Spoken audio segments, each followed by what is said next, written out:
Imagine something for a moment. It's a quiet evening. You've just come home after a long day of work. You unlock the door to an apartment that is entirely yours. No one else's schedule shapes the space. No compromises about how money is spent. No negotiations about groceries, rent, or future plans. Everything here exists because you built it yourself. You put your bag down, make tea, and sit for a moment in silence. And then a thought appears. Not dramatic, not loud, but persistent. Am I actually secure? Not comfortable, not independent.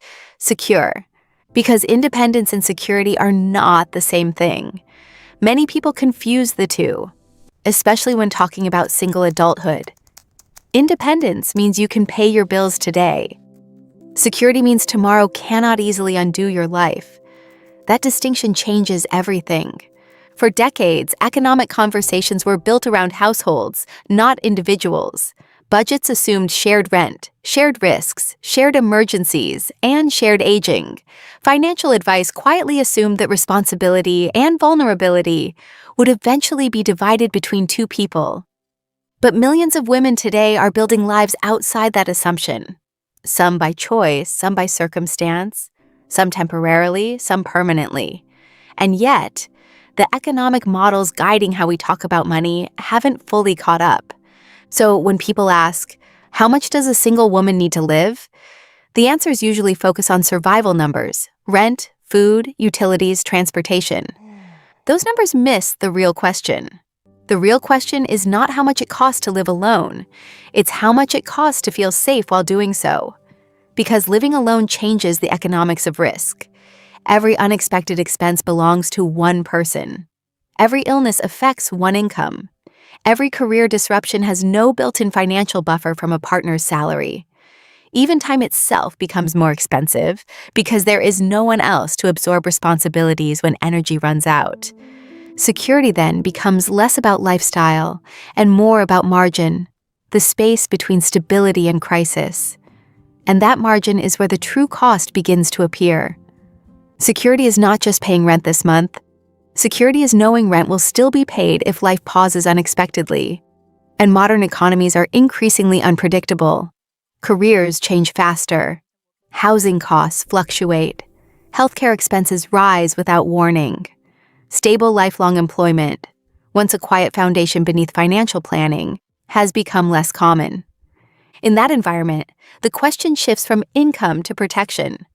How much cushioning does one person need when there is no secondary safety net?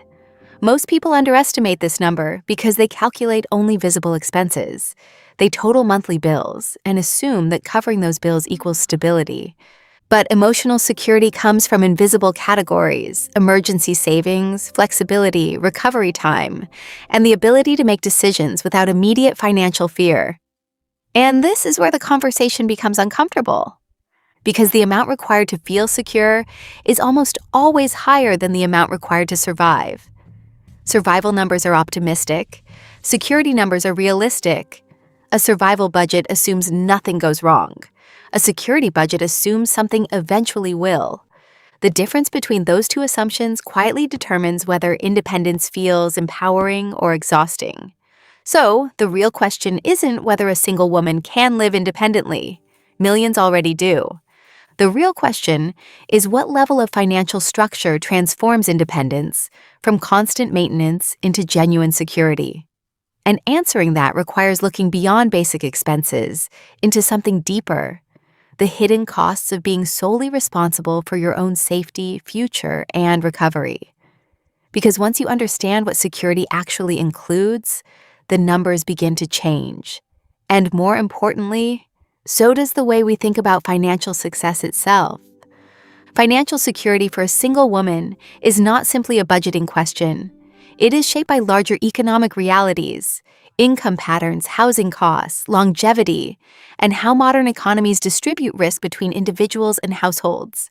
Before discussing how much money creates security, it helps to understand something many people overlook. Single women are not starting from the same financial baseline as households with two earners. The difference is not emotional or cultural, it is mathematical. Across most developed economies, people who live alone spend a higher percentage of their income on basic survival costs than couples do. Housing, utilities, internet, transportation, and insurance do not divide neatly just because only one person lives there. A one-bedroom apartment costs almost the same whether one person occupies it or two. Electricity drops slightly, not dramatically. Fixed bills remain fixed. Economic comparisons by the OECD show that single adult households consistently face higher per-person living costs because expenses cannot be shared, leaving less disposable income even when salaries appear similar. This is why financial stability can feel harder to reach for someone living alone. The challenge is not overspending, it is concentrated responsibility. Now add income into that reality. Globally, women still earn less on average than men. According to data compiled by UN Women and the International Labor Organization, women earn roughly 20% less than men worldwide due to career interruptions, unequal opportunities, and unpaid caregiving responsibilities. That gap compounds quietly over time. A slightly smaller paycheck each month becomes significantly lower lifetime earnings. Lower earnings mean smaller retirement contributions, reduced investment growth, and thinner financial buffers during emergencies. Security, therefore, requires more than covering expenses. It requires compensating for disadvantages that accumulate slowly across decades. Women live longer than men in nearly every country. According to global life expectancy estimates published by the World Health Organization, women live approximately 4 to 5 years longer on average worldwide. Longer life expectancy sounds purely positive, but financially it introduces a hidden challenge. A single woman often needs her savings to last longer, sometimes funding 5 additional years of housing, healthcare, and daily living, compared to traditional retirement models. Couples frequently rely on shared pensions or survivor benefits. A single person must build that resilience alone. The timeline stretches, and the margin for financial error becomes smaller. Housing then becomes the pressure point where these realities collide. For most single adults, housing absorbs the largest portion of income. Research across OECD housing markets shows that single households often spend between 30 and 40% of disposable income on housing costs, a significantly higher burden than shared households experience. When housing consumes such a large share of earnings, the consequences appear gradually. Savings slow down, emergency funds grow more slowly, investments become inconsistent. Financial progress feels delayed, not because of poor decisions, but because fixed costs dominate financial life. A dual-income household can absorb rent increases through shared income. A single earner experiences the increase directly as reduced future security. These pressures become most visible later in life. Across many countries, older women face higher rates of financial insecurity during retirement compared to men. The OECD's analysis of pension outcomes shows that interrupted careers and lower lifetime earnings contribute to a persistent gender pension gap. This vulnerability develops slowly rather than suddenly. Years spent caregiving reduce earnings. Part-time work lowers retirement contributions. Wage differences compound quietly. Decades later, retirement savings reflect those earlier trade-offs, not luxury, not excess. Simply enough margin that life's normal disruptions do not become emergencies. At the same time, single-person households are rising globally. More women are delaying marriage, choosing independence, divorcing later in life, or building lives outside traditional household structures. Economic systems, however, were largely designed around shared financial risk. So the question society often asks, how much does a household need, no longer reflects reality for many people. The more accurate question becomes, how much does one financially independent adult need to remain stable across an unpredictable lifespan? And once that question is asked honestly, the number required for security begins to look very different from the number required simply to survive. What does financial security actually look like in numbers? Not in theory, not in motivational advice, but in practical, measurable terms. To answer that, we need to separate survival from stability. Most people underestimate how large this gap is. Survival means covering monthly expenses. Stability means absorbing disruption without fear. Security begins only when life stops feeling financially fragile. Economists often describe this difference as the gap between income sufficiency and financial resilience. A person may earn enough to live, yet still lack enough margin to feel safe. For a single woman living independently, financial security rests on 4 pillars working together at the same time: predictable monthly income, an emergency buffer, long-term savings, and protection against future risks like healthcare or job loss. Remove one pillar, and the feeling of security disappears quickly. Start with monthly living costs. Across many urban economies, financial planners use a simple benchmark. Housing should ideally consume no more than 30% of income. This guideline comes from housing affordability research used by governments and institutions worldwide, including the U.S. Department of Housing and Urban Development, which considers households spending more than 30% of income on housing to be financially burdened. Now imagine a realistic monthly budget for a single professional woman living alone. Rent or mortgage immediately becomes the anchor expense. Add utilities, groceries, transportation, healthcare, phone bills, insurance, and basic personal spending. None of these are luxury categories. They represent ordinary life. In many cities, even a modest lifestyle can easily reach the equivalent of $2,000 to $3,000 per month in total expenses once essentials are included. That means true stability does not begin at the level where income equals expenses. It begins where income exceeds expenses consistently. Financial planners often suggest that fixed expenses should consume no more than 50% of take-home pay. The remaining portion allows savings, investing, and flexibility. When expenses rise beyond that threshold, people may still function financially, but anxiety increases because there is no margin for unexpected costs. And unexpected costs are not rare events. Research from the U.S. Federal Reserve's Survey of Household Economics and Decision-Making found that many adults struggle to cover even a $400 emergency expense without borrowing or selling something. This statistic explains why income alone does not create security. Without savings, even stable earners remain vulnerable. That brings us to the second pillar: emergency savings. Financial advisors commonly recommend maintaining 3 to 6 months of essential expenses in liquid savings. This recommendation exists because job loss, illness, or sudden relocation rarely arrive with warning. For a single-income household, this buffer becomes more important because there is no secondary earner to stabilize cash flow. If monthly essentials total $2,500, true short-term security begins around $7,500 to $15,000 in accessible savings.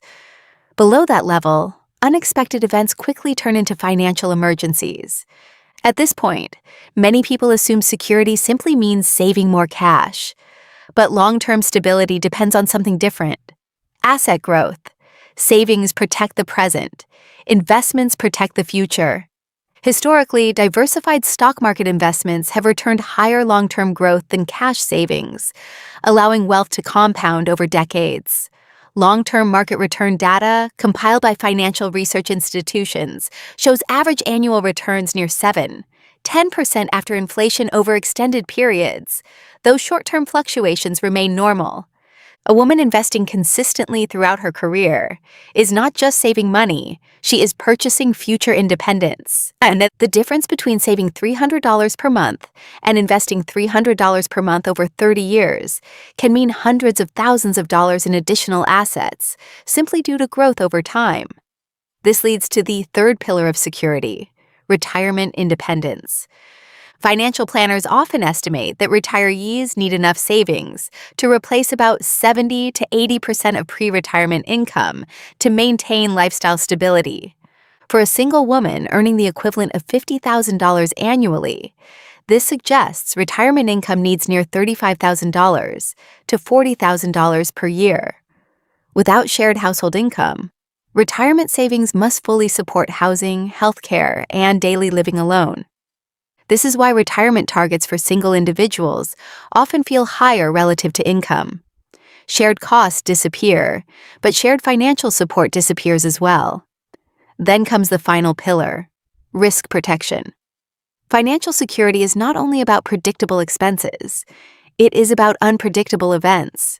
Healthcare costs represent one of the largest financial risks later in life.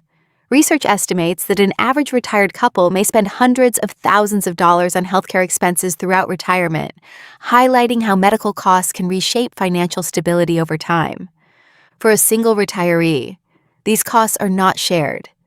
Insurance coverage, medical treatments, and long-term care planning become individual responsibilities. This is why many people who appear financially stable during working years still feel insecure. They intuitively understand that one major health event or prolonged unemployment could undo years of progress. Security then is not a single number. It is the moment when income covers living costs comfortably, savings absorb emergencies, investments grow independently, and future risks feel manageable rather than threatening. When all four pillars exist together, financial stress begins to fade. Decisions stop revolving around immediate survival and start revolving around choice. And this is where an important shift happens. Financial security stops being about money itself. It becomes about autonomy, the ability to stay in your home, leave a harmful job, take time to recover from illness, or make life decisions without financial panic dictating every option. The numbers create freedom long before they create wealth. One layer is liquidity, money that exists specifically to absorb shocks. Financial planners consistently recommend an emergency fund, covering roughly 3 to 6 months of essential living expenses, not total lifestyle spending. This guideline appears across major personal finance institutions because income disruption is statistically one of the most common financial risks individuals face. This changes how security should be measured. Once that first layer exists, the second layer emerges: income resilience. Many people assume job security equals financial security.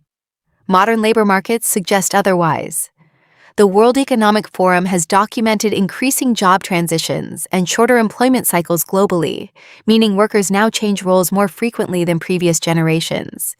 That shift makes relying on a single long-term employer less realistic than it once was. For a single woman, resilience often means having options rather than permanence, transferable skills, secondary income streams, freelance capability, or professional mobility. Security grows when losing one income source does not mean losing all income sources. This is where financial independence begins to feel tangible, not when expenses disappear, but when alternatives exist. The third layer is protection against structural inequality, something rarely discussed openly in financial advice, but deeply relevant.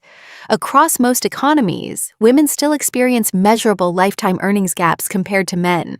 OECD data shows that gender pay disparities and career interruptions contribute to lower lifetime wealth accumulation for women, particularly due to caregiving responsibilities and part-time work patterns. This matters because retirement savings are built over decades. Even small income differences compound into large wealth gaps over time. A woman earning slightly less annually may end up needing to save a higher percentage of income simply to reach the same long-term security outcome. In practical terms, this means security for a single woman is not defined by matching someone else's financial benchmark. It requires compensating for structural realities that influence lifetime earnings. After liquidity, resilience, and protection comes the fourth layer: future insulation. This is the point where investments begin to matter, not as speculative growth, but as delayed income replacement. Studies from Vanguard show that consistent long-term investing, even modest monthly contributions, accounts for the majority of retirement outcomes, far more than market timing or complex strategies. A woman with no savings reacts to every expense. A woman with 3 months saved absorbs emergencies. A woman investing regularly begins buying future time. Security slowly transforms from survival to choice.